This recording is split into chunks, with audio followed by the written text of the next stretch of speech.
मला समजतंय तेव्हापासून मी पवार साहेबांना मानत आलोय. मी त्यांचा एक चाहता आहे, फॅन आहे. आणि आपण जेव्हा लहान असतो आपण कोणतरी आपल्या डोळ्यासमोर एक आदर्श म्हणून आपण बघत असतो, एक आयडॉल म्हणून आपण तिथं बघत असतो. आणि माझ्यासाठी तेव्हा पण, आज पण आणि उद्या पण ते माझे आदर्श आदरणीय पवार साहेबच असणार आहेत. लोकसभेला वातावरण काय होतंय आपण सगळ्यांनी ते तिथं बघितलंय. लोकांना वाटायचं घासून होईल.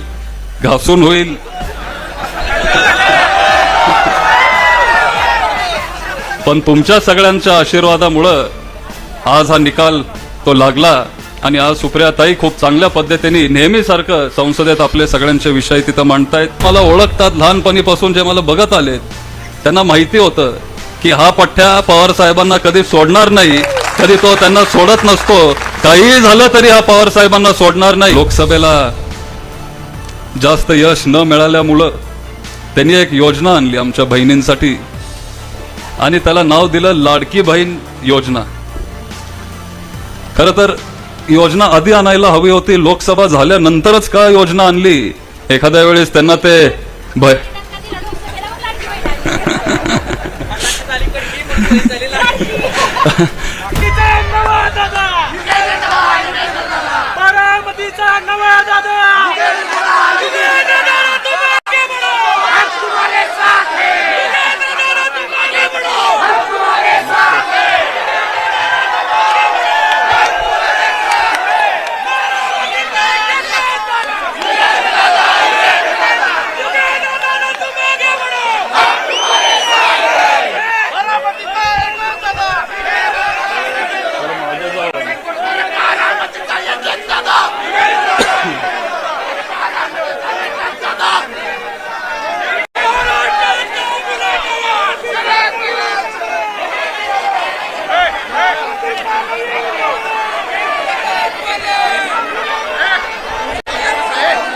नमस्कार.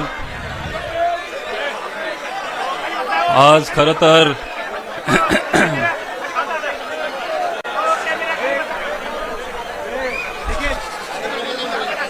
आपल्या गावामध्ये, आपल्या घरामध्ये हा कार्यक्रम होत आहे. त्याच्यामुळं एक कौटुंबिक कार्यक्रम किंवा आपल्याच घरातला एक कार्यक्रम म्हणणं काय वावगं ठरणार नाही. सुरुवातीला सगळ्यांना दिवाळीच्या खूप खूप शुभेच्छा.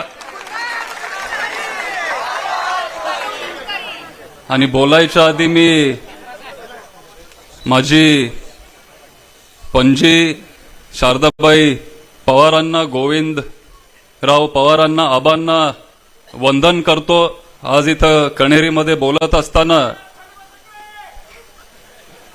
तुम्ही कण्हेरी काटेवाडीकरांनी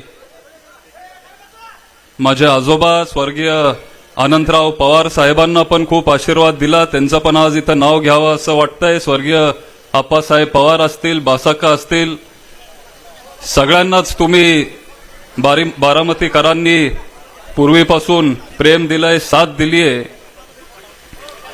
आणि खरं तर आज माझ्या आयुष्यातला एक सगळ्यात मोठा दिवस आहे आणि मी स्वतःला खूप नशीबवान समजतो. कारण काल 57 वर्षानंतर पवार साहेब तिथं तहसील कार्यालयात माझा फॉर्म भरायला आले. हा माझ्या आयुष्यातला सगळ्यात मोठा दिवस होता आणि कधीच मी ते विसरू शकणार नाही. त्यांचा फॉर्म भरला, त्याच्यानंतर जर कुणाचा फॉर्म भरला असेल तर तो माझा, आणि मी माझा स्वतःचा नाही, आपल्या सगळ्यांचा फॉर्म त्यांनी काल तिथं भरला. आणि आपल्याला सगळ्यांना इथं चांगलं काम करायचंय. इथं त्यांनी वेळात वेळ काढून आपल्या गावामध्ये पण इथं सभा ऐकायसाठी, आपल्याला मार्गदर्शन करण्यासाठी आज ते इथं आलेत. आपले सगळ्यांचे दैवत आदरणीय पवार साहेबांचा मी मनापासून आभार व्यक्त करतो की आज तुम्ही इथं आम्हाला मार्गदर्शन करायला, आणि आज माझ्या आयुष्यातला एक खूप मोठा दिवस असून तुम्ही आज इथं उपस्थित आहात. साहेब, आजोबा, मनापासून मी तुम्हाला माझा आभार व्यक्त करतो. तसेच इथं उपस्थित सुप्रियाताई सुळे, आपले लोकप्रिय निवडून आलेले खासदार, 1,58,000 मतांनी तुम्ही सगळ्यांनी त्यांना निवडून दिलं, त्याबद्दल तुमचाही मनापासून मी आभार व्यक्त करतो. लोकसभेला वातावरण काय होतंय आपण सगळ्यांनी ते तिथं बघितलंय. लोकांना वाटायचं घासून होईल.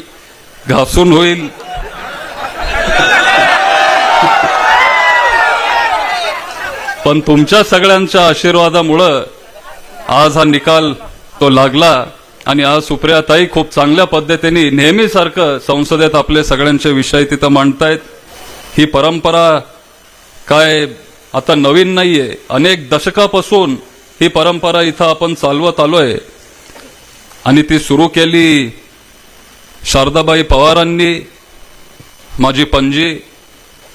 त्यांनी इथं आम्हाला मार्गदर्शन केलं आणि मग तीच परंपरा आदरणीय पवार साहेबांनी पुढे नेली आणि आज इथं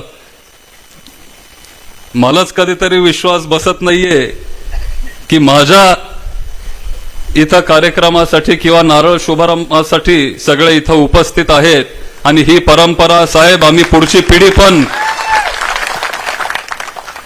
पुढे नेऊ आणि तुमचे विचार, शारदाबाई पवारांचे विचार, यशवंतराव चव्हाण साहेबांचे विचार, शिवशाहू फुले आंबेडकर साहेबांचे विचार, पुण्यश्लोक अहिल्यादेवी होळकरांचे विचार घेऊन आम्ही सगळे पुढे जाऊ आणि या तालुक्याला योग्य ती दिशा आपण देत राहू. आता खरं तर कौटुंबिक कार्यक्रम आहे, त्याच्यामुळे जर बोलायचं असेल तर आपल्याला सुरुवातीपासून बोलावं लागेल. साहेब जेव्हा निवडून आले तेव्हा त्यांचं वय काय 26-27 त्यांचं वय होतं आणि त्या वयात बारामतीकरांनी त्यांना तिथं भरभरून आशीर्वाद दिला आणि त्याच्यामुळे ते पुढे जाऊन मंत्री झाले, मुख्यमंत्री झाले, संरक्षण मंत्री झाले, कृषी मंत्री झाले, ICC BCCI अध्यक्ष झाले, अनेक मोठी पदं त्यांनी कमवली. आपल्या साहेबांचा आपल्याला सगळ्यांना अभिमान वाटतो आणि आज जर बारामतीचं नाव देशात नाही तर जगात कोणी मोठं केलं असेल तर ते फक्त आणि फक्त आपल्या पवार साहेबांनी.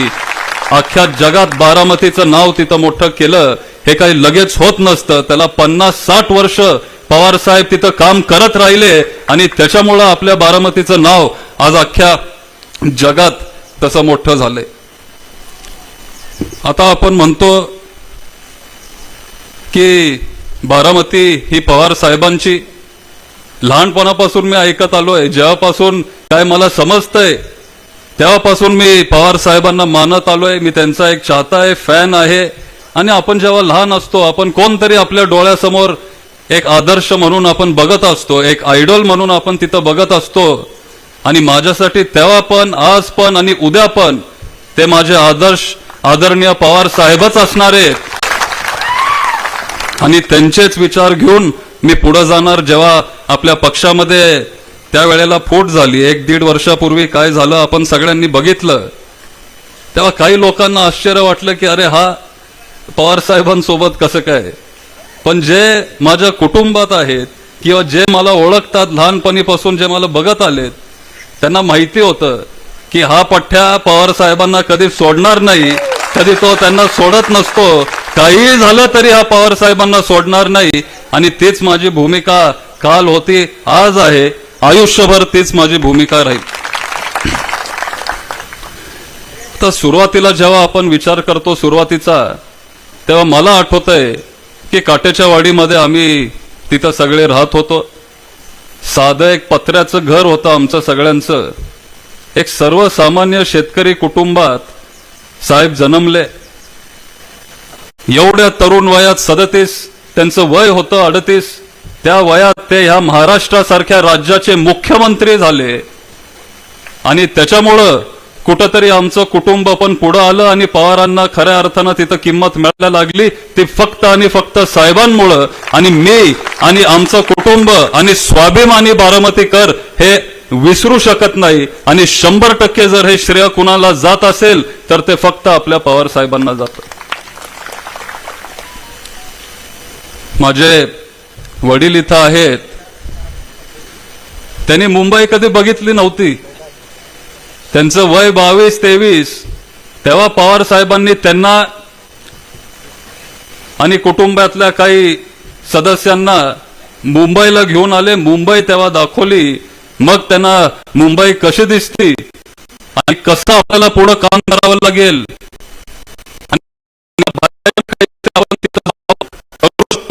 हे मार्गदर्शन साहेबांनी दिलं.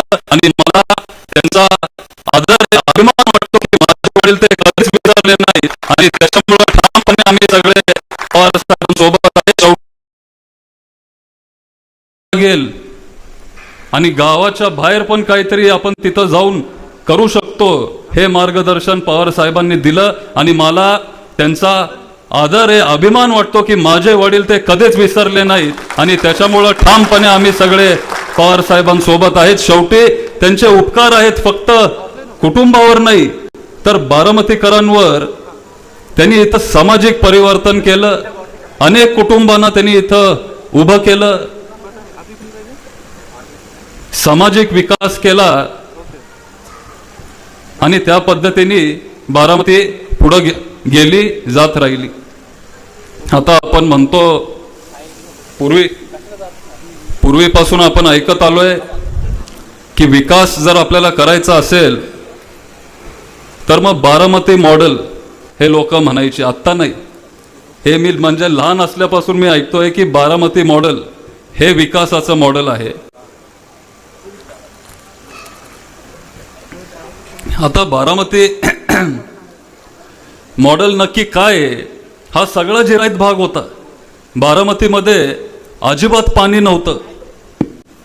पवार साहेबांनी इथं जानाई सिरसाई सारखी योजना आणली, पुरंदर उपसा योजना आणली. नाजरा धरणमध्ये त्यांचं खूप तिथं सहकार्य होतं. अनेक उपसा सिंचन योजना त्यांनी बारामतीत आणले. अनेक बंधारे तेव्हा बांधले. आमदार व्हायच्या आधी त्यांनी 350 पाझर तलाव बांधले. आणि त्याच्यामुळं खऱ्या अर्थानं इथं बारामतीमध्ये पाणी यायला लागलं. नाहीतर हा सगळा दुष्काळी भाग आहे, जिरायत भाग होता.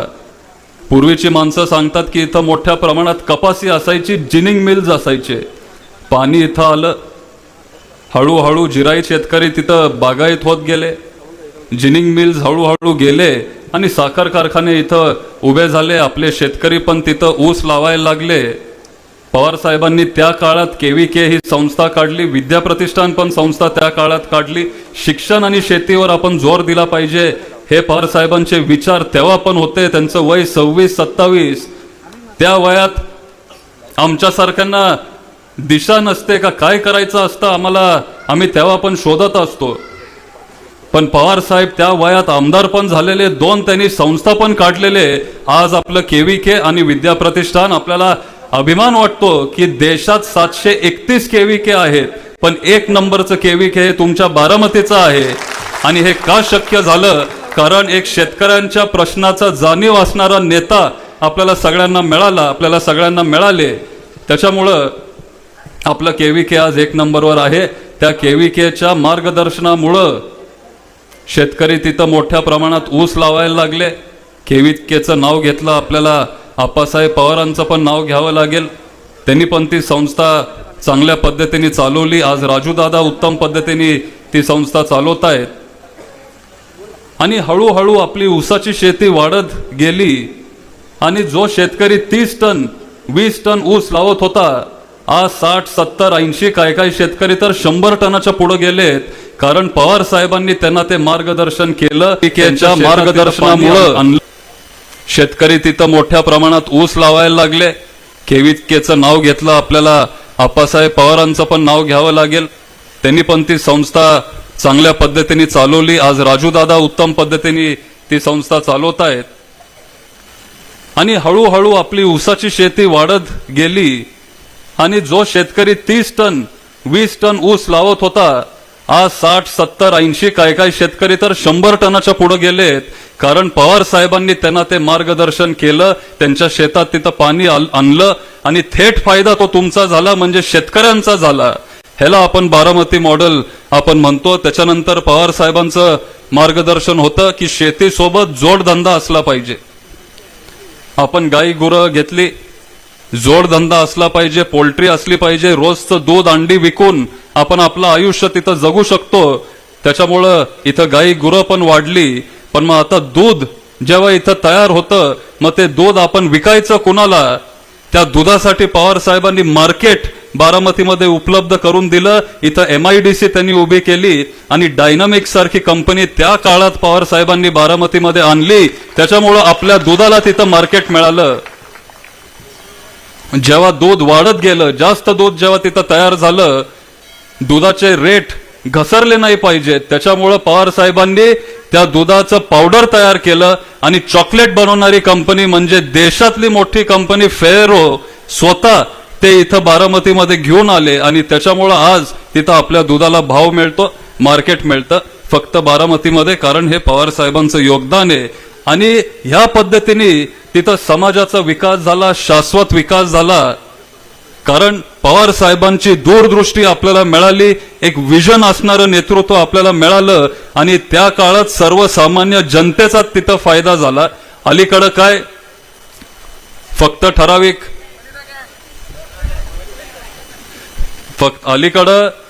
ठराविक ठेकेदारांचा फायदा होतो, ठराविक कॉन्ट्रॅक्टदार लोकांचा फायदा होतो, पण सर्वसामान्य जनतेचं काय?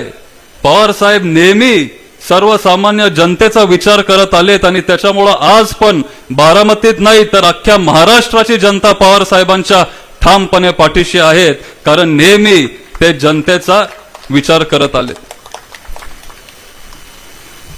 आता हा तालुका नेहमी पुरोगामी तालुका म्हणून ओळखला जातो, ओळखला गेलाय.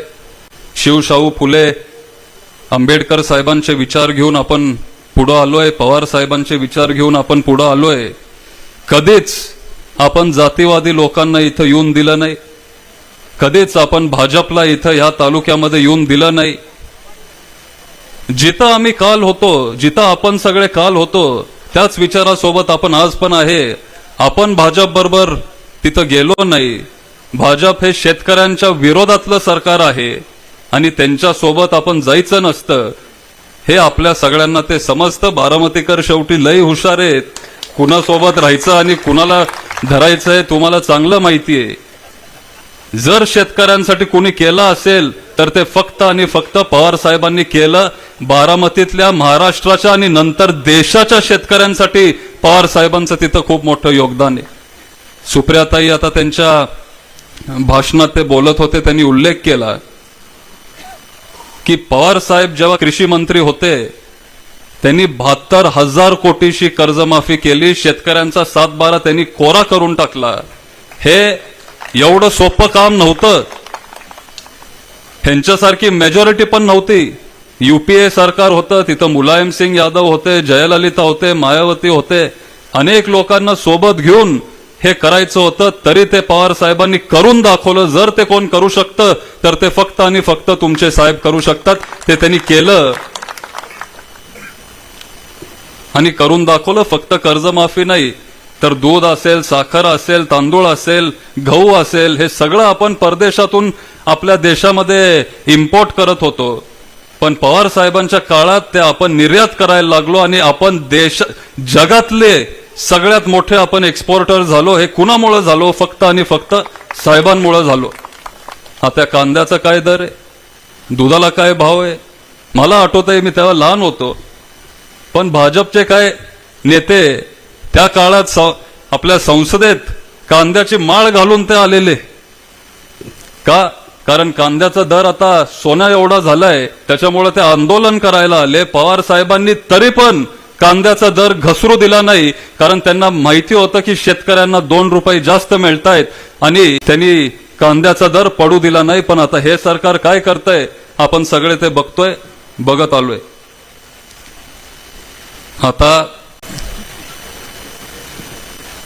आत्ताची सत्ता ज्यांच्याकडे आहे त्यांना लोकसभेला जास्त यश न मिळाल्यामुळं त्यांनी एक योजना आणली आमच्या बहिणींसाठी आणि त्याला नाव दिलं लाडकी बहीण योजना. खरं तर योजना आधी आणायला हवी होती, लोकसभा झाल्यानंतरच का योजना आणली? एखाद्या वेळेस त्यांना ते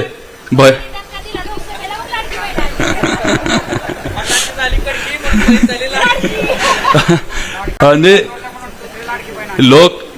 लोकसभेनंतर ही योजना आणली, 2 महिने त्यांनी चालवली आणि लगेच 2 महिन्यांनी त्यांनी बंद पण करून टाकली.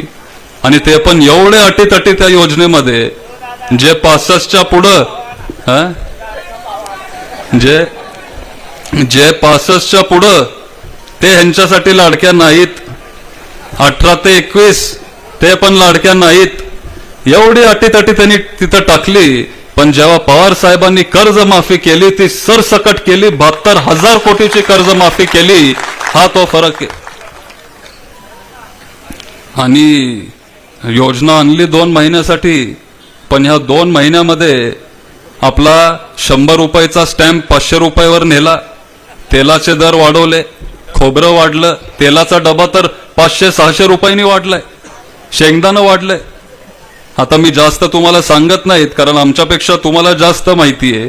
तुम्हीच सगळं आमचं किराणाचं शॉपिंग करत असता. आणि आता दिवाळी आली आहे, ते तुम्हालाच तुमच्याच ते लक्षात आलं असेल.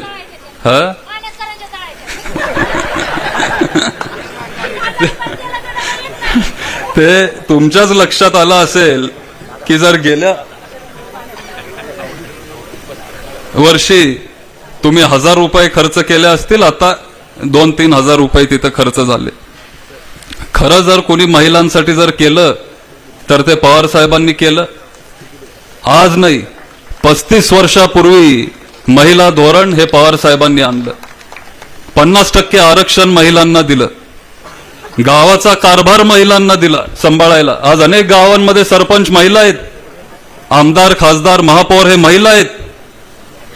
जर खऱ्या अर्थानं तुम्हाला जर सन्मान कोणी दिला असेल तर तो पवार साहेबांनी आणि त्यांच्या विचारांनी आणि त्यांच्या निर्णयांनी दिला. पुणे विद्यापीठाचं नाव सावित्रीबाई फुले विद्यापीठ साहेबांनी दिलं. वडिलांच्या प्रॉपर्टीमध्ये समान हिस्सा जेवढा मुलीला मिळतो, जेवढा मुलाला मिळतो, तेवढाच मुलीला मिळाला पाहिजे, हे पवार साहेबांचे विचार आहेत.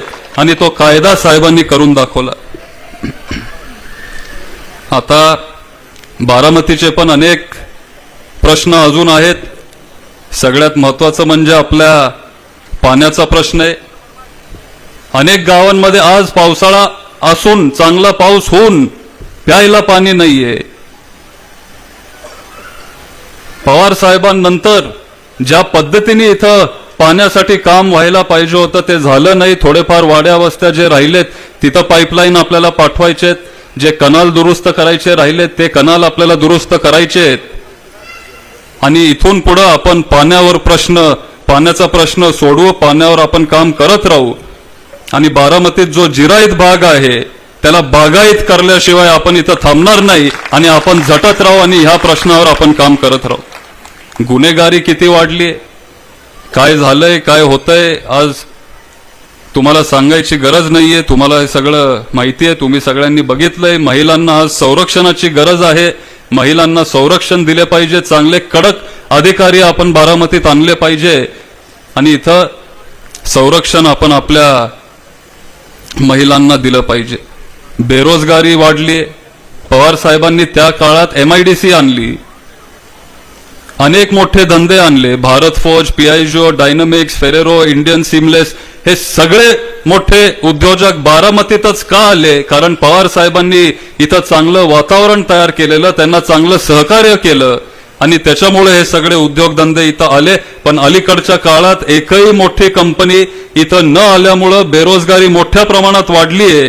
परत एकदा आपल्याला इथं नवीन इंडस्ट्री आणावी लागेल, नवीन रोजगार आपल्या मुलांना मुलींना तिथं तयार करावं लागेल. आणि बारामतीला पवार साहेबांच्या विचारांनी आपल्याला पुढे न्यावं लागेल. खरं तर आता महाराष्ट्राच्या स्वाभिमानाचा प्रश्न आहे. पवार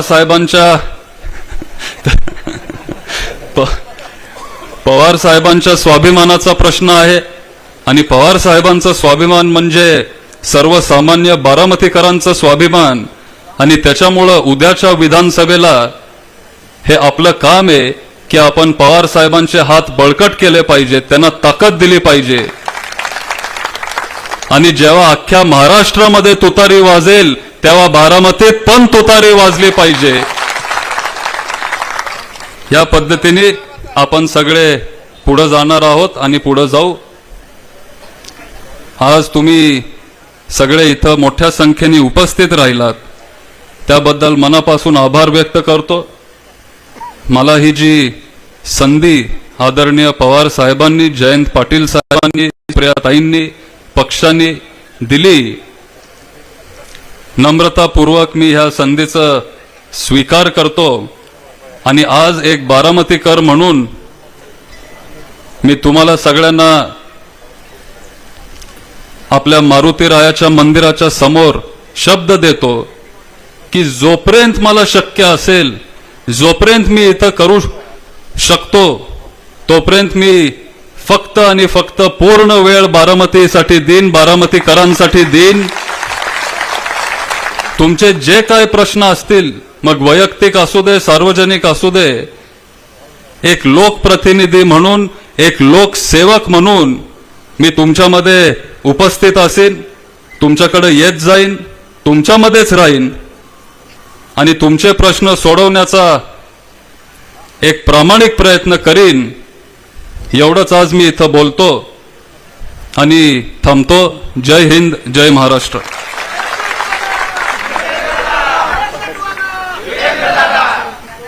धन्यवाद दादा. कोणीही कुठे जाऊ, नवीन पालवीला जन्म घालणारा वटवृक्ष आपल्या सोबतीला आहे. यानंतर माझे आमदार पैलवान बापूसाहेब पठारे साहेब यांना विनंती करतो. बारामतीत पवार कुटुंबातील दोन पुतण्याचं अर्थात शरद पवार आणि अजितदादा पवार यांचं राजकारण महाराष्ट्रासह देशानं पाहिलंय. पण बारामतीत दोन पुतणे हे निवडणुकीच्या रिंगणात समोरासमोर उभे ठाकतील याचा कधी कुणाला अंदाजाही लागला नसावा. उपमुख्यमंत्री अजितदादा पवार आणि राष्ट्रवादी काँग्रेसचे म्हणजे शरद पवार गटाचे योगेंद्र पवार यांच्यात बारामती विधानसभेत थेट लढत होत आहे. ही लढत लोकसभेसारखीच रंजक असणार आहे. पण योगेंद्र पवार यांनी एका गोष्टीत अजितदादांना मागे टाकलंय, ती म्हणजे संपत्ती. योगेंद्र पवार यांची संपत्ती अजितदादांपेक्षा अधिक आहे. 30 वर्षाहून राजकीय क्षेत्रात असलेल्या अजितदादांकडे 45 कोटींची संपत्ती आहे, तर पहिल्यांदाच निवडणूक लढत असलेल्या योगेंद्र पवार यांच्याकडे तब्बल 50 कोटींची संपत्ती आहे. 2019 पेक्षा अजितदादांच्या स्थावर मालमत्तेत 10% वाढ झाली आहे. 2019 मध्ये अजितदादांकडे 27 कोटींची स्थावर मालमत्ता होती, पण यंदा आयोगाकडे दाखल केलेल्या प्रतिज्ञापत्रानुसार अजितदादाकडे 37,15,70,029 रुपयाची स्थावर मालमत्ता आहे. त्यासह 8,22,60,680 रुपयांची जंगम मालमत्ता आहे. अजितदादांकडे 45,38,00,000 रुपयांची एकूण संपत्ती आहे. तर दुसरीकडे अजितदादांचे पुतणे आणि प्रतिस्पर्धी उमेदवार योगेंद्र पवार यांच्याकडे 10,79,55,955 रुपयांची स्थावर मालमत्ता आहे. तर 39,79,94,029 रुपयाची जंगम मालमत्ता योगेंद्र पवार यांच्याकडे आहे. योगेंद्र पवार यांच्याकडे 50,58,00,000 रुपयांची एकूण संपत्ती आहे. ही अजितदादांपेक्षा 5 कोटी रुपयांनी अधिक आहे. यावर तुम्हाला काय वाटतं? तुमचं मत कमेंट बॉक्समध्ये लिहायला अजिबात विसरू नका. व्हिडिओ आवडला असेल तर जास्तीत जास्त शेअर करा. आणि आतापर्यंत मराठी जनता आपण आपल्या या चॅनलला सबस्क्राईब जर केलेलं नसेल तर चॅनलला सबस्क्राईब करा.